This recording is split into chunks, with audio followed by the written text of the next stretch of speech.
Chapitre 4. Le véritable et les imposteurs. On ne peut savoir qui est l'homme qu'à partir de la compréhension de l'univers. Or, ce n'est point par la prétendue origine de l'univers des scientifiques que l'on peut être éclairé. Car imaginer les astres et tout ce qui vit à partir de l'explosion originelle d'une mystérieuse matière venant de nulle part, c'est élaborer la science de la non-raison d'existence. Il s'agit d'un énorme mensonge dans l'ampleur duquel vous vous noyez, en perdant vos vies et l'humanité. Non, nous verrons que l'univers existe de toute éternité, et que les étoiles brillent pour éclairer et faire vivre leur monde au sommet duquel l'homme est toujours placé. Lorsque nous l'aurons démontré, vous saurez alors que le monde est fort jeune et que, comme cela est déjà écrit en Noé, c'est en raison de cette jeunesse que le cœur de l'homme se porte essentiellement au mal. Le monde qu'il bâtit alors est instable, injuste, et ne peut apporter que la fin de toute vie humaine. Toutefois, Dieu envoie son Fils juste avant que cela ne se produise, pour révéler tout ce qui était tenu caché, jusqu'à son arrivée et sauver ce qui doit l'être. Ainsi, l'Apocalypse qui s'ensuit, qui est résolu et annoncé depuis toujours, servira d'éternel exemple aux réchappés. C'est pourquoi il ne faut point confondre la fin de toute vie qu'amènerait inéluctablement ceux qui règnent, avec l'Apocalypse qui met fin à leur pratique insensée.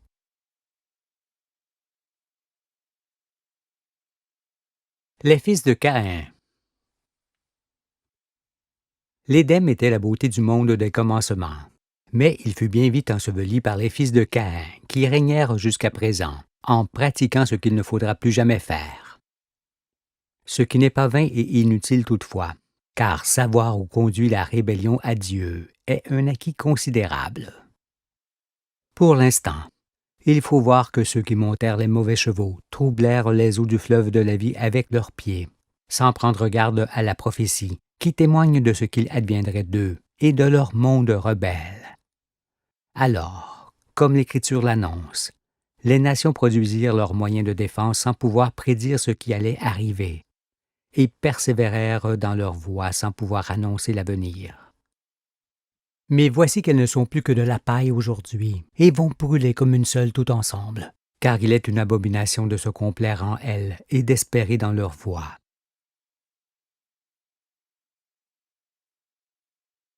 Qui a cru à la prophétie? Et qui comprend cette parole de Jean, en fin des Écritures pour ce grand jour? Venez, rassemblez-vous pour le grand festin de Dieu, afin de manger la chair des rois, la chair des chefs militaires, la chair des puissants, la chair des chevaux et de ceux qui les montent, la chair de tous, libres et esclaves, petits et grands.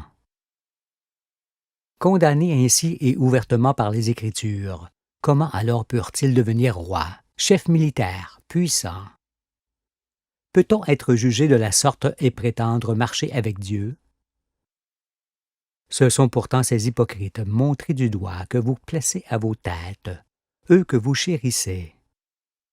Mais il m'est demandé de les débusquer et de les chasser comme du gibier pour le grand festin de Dieu, parce que leurs œuvres sont celles de Caïn, qui sont d'une très désagréable odeur à l'Éternel. Puisque l'homme n'a pu se concevoir ni se créer, il va de soi qu'il ne peut nullement établir lui-même ses propres règles pour subsister. Seul le Créateur peut les lui donner, comme vous-même placez les règles de marche au sein des machines que vous concevez. Dieu fit ainsi connaître sa loi à Moïse, afin que par elle vous puissiez arriver jusqu'au Fils de l'homme en étant saints d'esprit et debout. Mais vos pères ont jeté cette loi par-dessus l'épaule pour établir des rois et leurs lois. Étonnez-vous alors qu'il y ait autant d'injustice, de dévastation, d'oppression, de désespoir, de maladie et de cris de douleur parmi les peuples. La confusion règne partout et dans tous les domaines, parce que le monde vit Babel aujourd'hui. En effet, Babel est l'image de ce monde qui élève au ciel ce qu'il ne faut pas et qui parle le même langage tout autour de la terre. Il ne peut en être autrement, parce que les hommes se confient et obéissent à ceux qui les orientent dans la même voie. C'est pourquoi Vous êtes tous en train de croire à la science qui sort de l'homme, et non à la science par laquelle on existe, ainsi qu'à des libertés qu'accordent les dirigeants, et non à la liberté originelle. Vous évoquez des sociétés religieuses, et jamais la religion, qui consiste à pratiquer les règles de vie données par Dieu, et à s'élever ensuite jusqu'à lui pour acquérir la connaissance et se conformer à sa volonté. Vous percevez le réel, mais vous interprétez tout à l'envers. C'est pourquoi beaucoup prétendent que la Terre n'a jamais connu d'hommes aussi intelligents que ceux d'aujourd'hui. Dieu, par Moïse, a prévenu l'humanité.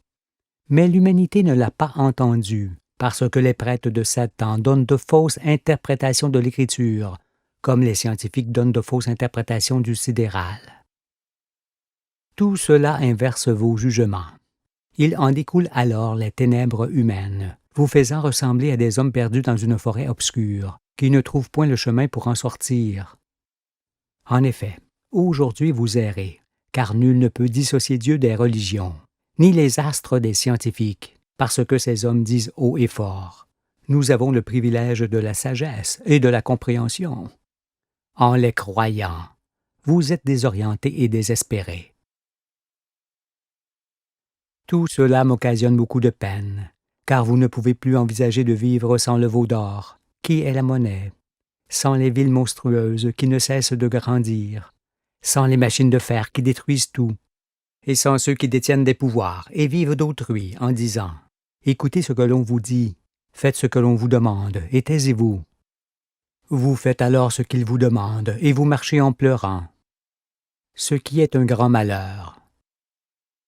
Car dès lors que les puissants ont la main mise sur vos pays, sur vos régions et vos biens, ainsi que sur vos familles, vos enfants, vos corps et vos esprits, que reste-t-il de ce qui fait de vous des hommes?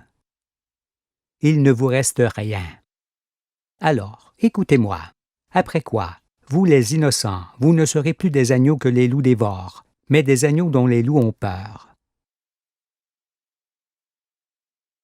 En ce jour, la terre est comme une femme enceinte dont les enfants se bousculent en son sein.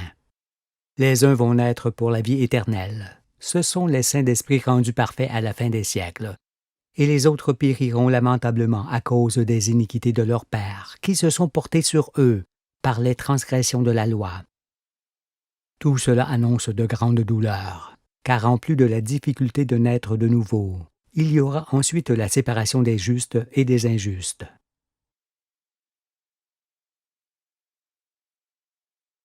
Les démoniaques.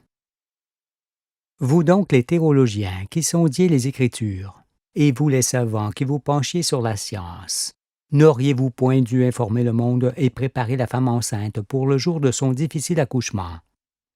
N'est-ce pas ce que vous auriez dû faire avec la prophétie qui annonçait cet événement pour la fin des siècles, ou avec la science qui le montre pareillement? Mais, habités par des démons, vous êtes davantage préoccupés par la gloire, la récompense, l'argent et la recherche des honneurs, que vous ne l'êtes par le développement spirituel de l'homme et la connaissance de la vérité. Sinon, vous seriez informés du jour de sa délivrance que je viens annoncer. Vous donc, qui vous nommez scientifiques, oui, vous les missionnaires sans mission, la vérité va placer dans les mains des hommes un cordeau qui leur servira à mesurer votre imposture, ainsi que votre excessive vanité. Vous n'auriez point dû vous asseoir sur le trône de Dieu, qui n'est pas à vos dimensions. Avez-vous des révélations à faire au monde? Il n'en est rien. Et l'Écriture en témoigne, car elle annonce un homme, l'Esprit de vérité, qui conduira la créature dans toute la vérité. Et je me glorifie d'être cet homme annoncé. Lorsque vous parlez de l'univers et de l'existence, vous ne faites qu'enfoncer davantage le monde dans les ténèbres. Vous cachez votre ignorance avec des millions ou des milliards d'années d'évolution et de hasard, qui vous dispensent de toute explication cohérente.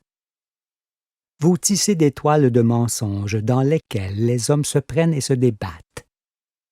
Cependant, la science a un autre objet et une autre fin que vous ne pouvez nullement saisir, en croyant que vous êtes au-dessus de tous, et probablement les seuls êtres intelligents de l'univers. Mais avec vos mensonges, j'ai fait de vous mon marchepied et vous ne vous en remettrez pas. Bien que vos noms soient honorés dans le monde, avec les religieux et tous ceux qui règnent, vous êtes des imposteurs et les pères de l'horreur, coupables d'avoir amené les souffrances du monde et sa fin. Ici, je m'adresse à vous, les scientifiques démoniaques, qui avez fait de la science une affaire inextricable et une substance empoisonnée qui tue les hommes. Il suffit de regarder vos œuvres qui souillent, modifient les êtres, profanent et dévastent la terre, ainsi que les chaînes des gens et leurs fardeaux, pour comprendre que ce sont vos pensées et vos travaux. En vous proclamant savant, vous pensez pouvoir tout vous permettre, jusqu'à changer la nature, comme si la terre et ses habitants étaient des ouvrages de vos mains. Non seulement vous ignorez tout de l'existence, mais encore, vous êtes convaincus d'être plus que les prophètes qui ont depuis toujours annoncé le sort de ce monde. Avec beaucoup d'arrogance, vous faisiez croire aux hommes que vous seuls aviez le privilège de connaître la matière, comme les sectes religieuses leur firent croire avec d'abominables mensonges, qu'elles seules connaissaient Dieu. Et voici que plus personne ne peut ouvrir la bouche. Eh bien, après avoir mesuré, pesé, compté vos paroles et vos œuvres, nous allons maintenant en estimer le prix. Si vous n'arrivez pas à saisir la science, c'est que vous rejetez le Créateur. Aussi, en vous substituant à lui, vous interprétez forcément tout à l'envers, jusqu'à affirmer que Jupiter, Saturne, Uranus et Neptune sont des étoiles manquées, alors qu'elles sont au contraire des étoiles en préparation. Vous savez boire l'eau quand vous avez soif, mais vous ignorez toujours par quel mystère elle se trouve en abondance sur la Terre. Vous parlez de la particule et de l'astre, sans toutefois connaître le cycle de la matière. Vous donnez des explications, mais sans connaître le principe d'existence des masses. Vous prétendez, vous affirmez et conduisez le monde à sa ruine, hypocrite. Aujourd'hui, vous êtes mis à la porte, car vous n'êtes pas de taille à sortir Dieu de son univers, et vos bras sont trop courts pour abolir ses règles. Depuis que je vous observe, je vous entends dire au peuple, « Vous allez bientôt tout savoir sur la vie, car nous venons de découvrir ceci et cela, avec lesquels nous allons enfin pouvoir démontrer l'univers et qui nous sommes. » Mais vous continuez d'entraîner les hommes dans vos mensonges, jusqu'à leur faire croire qu'ils sont une espèce de singe qui évolue indéfiniment. Vous ajoutez que le passage de l'humanité sera bref, et que même l'univers disparaîtra. Avec de telles paroles, vous ôtez le désir de vivre, parce que de telles affirmations détruisent les esprits des hommes et annulent en eux leur raison d'exister. Mais la vérité va leur apparaître tout autre, je vous le dis. Et cette fois, la vie trouvera tout son sens dans leur cœur. Étant incapable de lire les Écritures, vous les contestez, et en me regardant d'en haut, vous ricanez. Mais où situez-vous la sagesse depuis vos tours? Au sein de vos chaudrons nucléaires, à partir desquels vous produisez les armes effroyables de la faim et les déchets contaminés? Ou bien dans les eaux souillées par vos produits? Serait-elle dans vos laboratoires où vous cultivez d'abominables maladies avec les militaires pour exercer votre domination sur les populations? Se cacherait-elle parmi vos victimes qui meurent chaque jour et que l'on ramasse le long des routes et autour des villes? La voyez-vous dans vos industries qui détruisent les sites, l'air, l'eau, les animaux en grand nombre, les semences et le climat? Habiterait-elle parmi ces peuples qui, voulant vous suivre, sont appauvris et ébranlés sur leur base, et désormais semblables à des squelettes sur pied? Est-ce la sagesse ou votre immense vanité qui vous fait croire que vous êtes au-dessus du Créateur, et que vous pouvez à votre guise changer sa création par des manipulations de gènes, de cellules et d'embryons? Insensé! Vous ne pensez qu'à faire des chimères et des machines de mort. Vous ne professez que la catastrophe et le néant, parce que vous n'êtes que les enseignants du mensonge et les fournisseurs de visions démoniaques, desquelles sortent la violence, l'insensibilité et les moyens de l'extermination. En ayant lamentablement échoué dans vos tentatives d'explication sur l'existence, vous en êtes arrivé à cette conclusion. L'homme est un hasard. L'eau sur la terre est un hasard. La terre elle-même est un très grand hasard, ainsi que l'intelligence des hommes. Mais dites-moi, si ce hasard-là est en mesure de concevoir et de créer les astres, qui offrent des conditions de vie avec lesquelles il forme le monde espèce après espèce, jusqu'aux hommes qui rient et pleurent, n'est-il pas divin? Qu'avez-vous donc contre le Créateur pour l'appeler hasard? Que vous a-t-il fait pour que vous soyez tous ligués contre lui, alors qu'il vous donne le souffle de vie?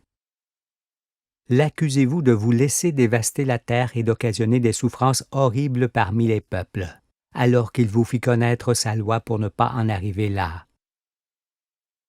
Vous avez voulu vous mesurer à Dieu pour vous faire valoir aux yeux de tous, mais aujourd'hui vous voilà vaincu par une mâchoire d'âne. Misérable créature, vous me chargez d'une lourde tâche. Mais ce fardeau que vous placez sur mes épaules vous écrasera et vous fera disparaître à jamais de cette terre, qui ne peut plus vous supporter. En ne pouvant vous approcher du Créateur et de ses prophètes, vous n'aviez point cru à la venue du Fils de l'homme au jour de la fin. Mais vos œuvres vous suivent, et par vos œuvres démoniaques qui amènent la fin, vous êtes jugés.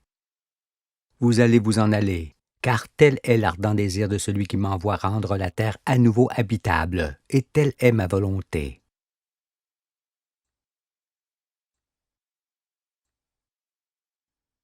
L'unique religion. Vous, qui n'êtes pas scientifique, écoutez-moi. Une minutieuse observation des êtres et de toutes les perfections qui nous entourent amène invariablement à reconnaître l'existence du Créateur. Car il est certain que les choses et les êtres n'ont pu naître de leur propre initiative.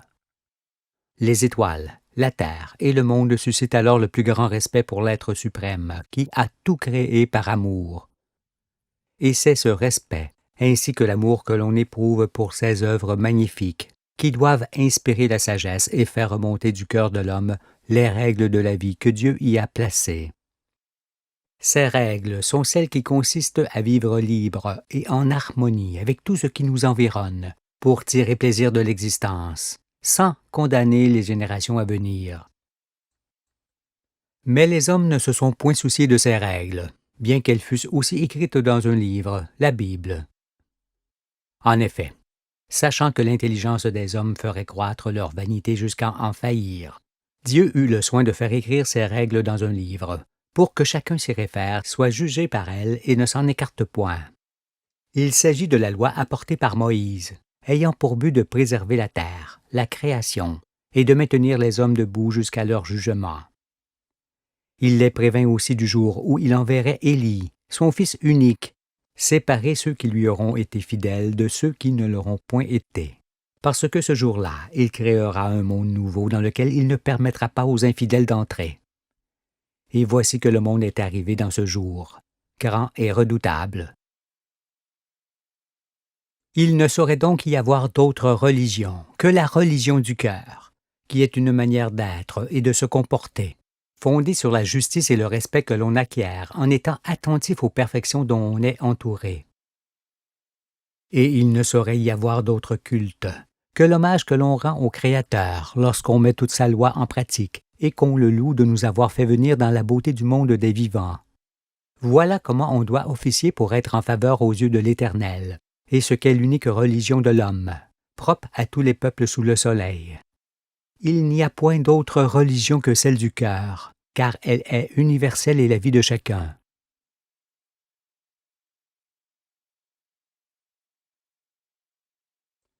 Les infâmes sectes. Mais tout au long des siècles, les Écritures ont été l'objet d'interprétations diverses de la part de quelqu'un qui s'en servirent pour manipuler les hommes, en donnant une fausse image de Jésus pour s'emparer de sa tunique et régner sur vous.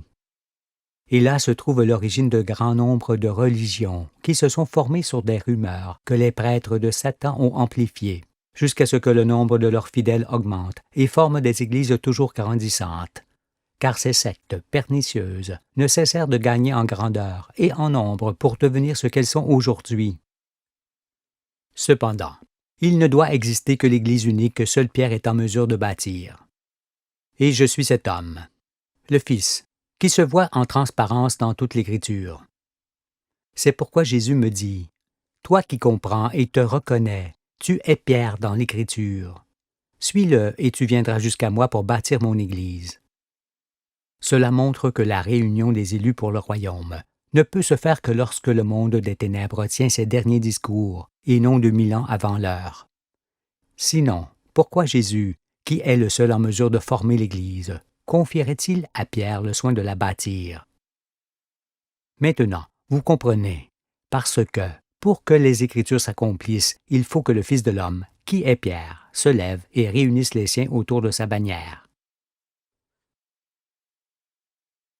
Par conséquent, nul ne peut être dépositaire des Écritures qui sont destinées à tous les hommes, pour qu'ils vivent par elles et ne soient point soumis au jugement du dernier jour. Elles ne furent donc point destinées à un peuple particulier et encore moins à ces hypocrites qui s'en emparèrent pour dominer le monde. Ne concevant point que le Fils de Dieu était, dans les Écritures, l'image du Fils de l'homme aujourd'hui, ils s'empressèrent de dire qu'il était passé et qu'il ne reviendrait plus. Ils firent ensuite croire au peuple qu'ils étaient eux-mêmes envoyés sur terre pour reprendre son flambeau. Aussi, pour abuser des hommes et vivre à leurs dépens, plusieurs de ceux qui collaborèrent avec les Romains fondèrent une secte sur le mensonge et voulurent l'imposer au peuple par la violence. Ils firent ainsi de leur histoire une infamie, une immense traînée de sang innocent qui les suit et qu'ils ne peuvent plus effacer derrière eux. Pour vous tous, qui avez marché dans ces voies, qu'est-ce donc à vos yeux cette secte romaine et tout ce qui se pratique avec elle? Moi, il ne m'apparaît pas de différence entre des vautours qui dansent autour d'une chair morte, en se la disputant, et les prêtres de cette secte, qui font la même chose autour de l'effigie de celui qu'ils voient cloué à un bois, comme un malfaiteur. Les vautours et ce genre de prêtres sont de la même espèce. Ils ont les mêmes rites, les mêmes façons de vivre de chair déchirée. Ils ont associé Jésus à la mort. Ils me sont en horreur. Ils me donnent la nausée. Il aurait mieux valu pour eux qu'ils ne fussent jamais nés, car cette fois, ils vont connaître celui qui a les yeux ouverts et qui connaît la parole de Dieu, le premier-né que les prophètes appellent la lumière des nations. Alors, ils feront la différence avec celui qu'ils placent en effigie sur les tombeaux et qui ne concerne nullement le Fils, ni le Père qui l'envoie aujourd'hui dans le monde. Bien que vous en ayez été avertis par les Écritures, nul ne voit que les religions sont nuisibles. Aucune n'est la vraie religion. Toutes sont des sectes qui, d'une façon ou d'une autre, vous conduisent à la mort. C'est en raison de cela qu'il n'y a pas de mort d'homme qui ne soit la conséquence de leurs mensonges, pas de souffrance qui ne trouve en elles leur source, point de désespoir qui ne soit leur œuvre. Tout est mauvais en elles, car il n'y a rien de plus pernicieux que de parler de Dieu avec faveur et d'agir en transgressant ses commandements. C'est pourquoi la connaissance de la vérité fait disparaître toutes les sectes religieuses, auxquelles s'ajoutent les sectes politiques. En effet, prêtres, impies et rois marchent ensemble depuis toujours, avec les militaires, les trafiquants, les scientifiques, les conquérants, les riches et tous ceux qui les approuvent, petits et grands. Jésus a dit cependant, « N'appelez personne sur la terre votre Père, car un seul est votre Père, celui qui est dans les cieux. Ne vous faites pas appeler directeur, car un seul est votre directeur, le Christ. Le plus grand parmi vous sera votre serviteur. Quiconque s'élèvera sera abaissé, et quiconque s'abaissera sera élevé. » Bien que cela soit dit par Jésus et écrit, comment se fait appeler celui qui se trouve à la tête de l'infâme secte doublement millénaire, et dont les prêtres se font aussi appeler pères? N'affirme-t-il pas cependant qu'ils sont chrétiens? Quand on se réclame de Jésus, on lie son âme à la sienne et on s'abstient de prêcher ou de faire ce qu'il a défendu. Sinon, comme ceux qui se sont élevés, on est abaissé et conduit dans l'enfer du dernier jour, duquel il n'y a point de retour. Que l'on écoute le Fils dans l'Écriture, ou debout aujourd'hui dans le monde, il s'agit toujours de l'envoyé de Dieu dans le même moment du temps. Alors, ceux qui l'auront trahi auront le sort des traîtres, qui ne peut être autre que leur disparition, parce que ce qu'ils ont fait de lui et de ses souffrances est abominable. Très grand est le nombre d'âmes qu'ils ont perdues et plus grand encore est celui qu'ils vont perdre dans ces derniers instants du monde, parce qu'ils n'obéissent qu'à leur père, Satan. Écartez-vous d'eux et de toutes les religions qui sont toujours des sectes remplies d'imposteurs et de meurtriers.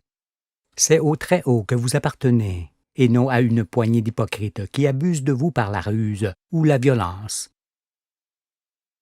Affairés seulement à la recherche de la domination, des biens matériels et du profit, les prêtres de Satan vous ont profondément enfoncé dans les ténèbres pour vous rendre de plus en plus superstitieux et craintifs.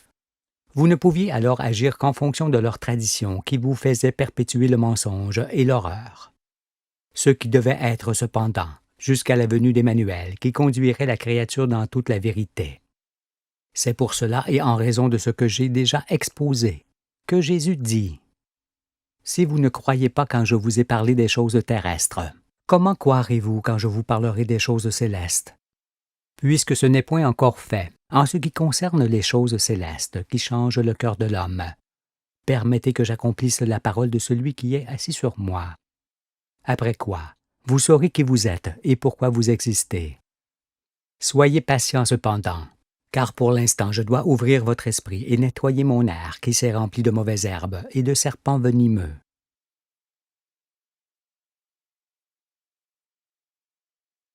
La bête et le faux prophète. Pour ne pas adorer ce qu'il ne faut pas, ni associer à Dieu ce qui n'est pas, Dieu dit à Moïse, pour que vos pères l'entendent depuis lors jusqu'à vous. Tu ne feras point d'image taillée, ni de représentation quelconque des choses qui sont en haut dans les cieux, qui sont en bas sur la terre et qui sont dans les eaux plus bas que la terre.